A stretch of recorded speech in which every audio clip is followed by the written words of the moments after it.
O Departamento do Tesouro dos Estados Unidos anunciou a imposição de sanções ao ministro do Supremo Tribunal Federal, Alexandre de Moraes. Segundo as autoridades americanas, Moraes seria responsável pela supressão da liberdade de expressão e pela autorização de prisões preventivas consideradas arbitrárias. No entanto, essa narrativa parece mais uma tentativa de deslegitimar ações que visam proteger a democracia e a ordem pública no Brasil, refletindo uma canalice por parte do governo americano em suas intervenções externas. As sanções foram formalizadas pelo Escritório de Controle de Ativos Estrangeiros, utilizando como respaldo a Lei Global Magnitsky. Essa legislação, que permite que os Estados Unidos penalizem indivíduos por sérias violações de direitos humanos e corrupção, também foi utilizada para justificar o bloqueio de bens de Moraes em solo americano. Contudo, ao se apropriar dessa lei, o governo dos Estados Unidos ignora aspectos cruciais da realidade brasileira e transforma um contexto complexo em um simples maniqueísmo. O próprio secretário do Tesouro, Scott Bessent Sensenbeck, caracterizou Moraes como juiz e júri numa caça às bruxas ilegal, desconsiderando o fato de que as ações do ministro têm sido frequentemente motivadas por compromissos com a justiça e a preservação das liberdades democráticas. É fundamental entender que a atuação de Moraes no STF não deve ser vista isoladamente. Ele tem enfrentado uma série de desafios decorrentes da polarização política exacerbada no Brasil, onde a liberdade de expressão é muitas vezes confundida com a defesa de discursos de ódio e desinformação. Além disso, as acusações de prisão arbitrária carecem de fundamentos sólidos.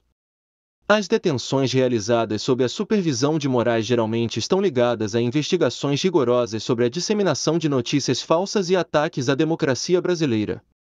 Vale lembrar que essas investigações têm o objetivo de garantir a integridade das instituições e proteger os cidadãos, particularmente em um momento em que a desinformação e a radicalização ameaçam a estabilidade social.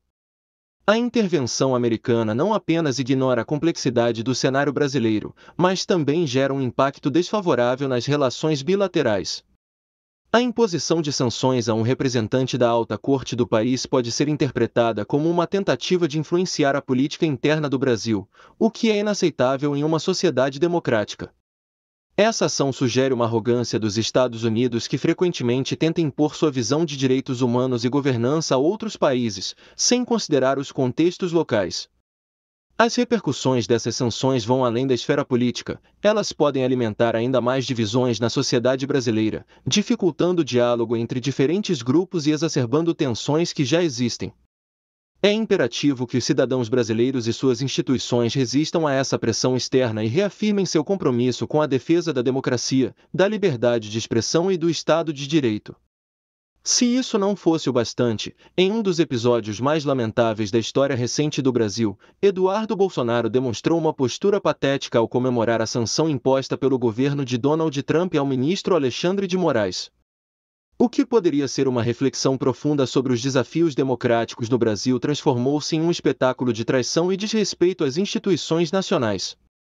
Em um vídeo amplamente compartilhado, Eduardo Bolsonaro disparou ameaças ao Congresso Nacional e ao Poder Judiciário, afirmando: "Chegou a hora do Congresso agir." Tais declarações não só revelam um desprezo chocante pela democracia, mas também uma tentativa de instigar a divisão e o caos entre os poderes constituídos. Seu discurso, carregado de bravatas, soou como um clamor por vingança, camuflado sob o manto da justiça e da dignidade. O deputado sugeriu uma anistia ampla, geral e restrita, homenageando aqueles que, ele alega, foram perseguidos. No entanto, suas palavras ressoam mais como uma tentativa de legitimar ações antidemocráticas do que um verdadeiro clamor por paz e reconciliação.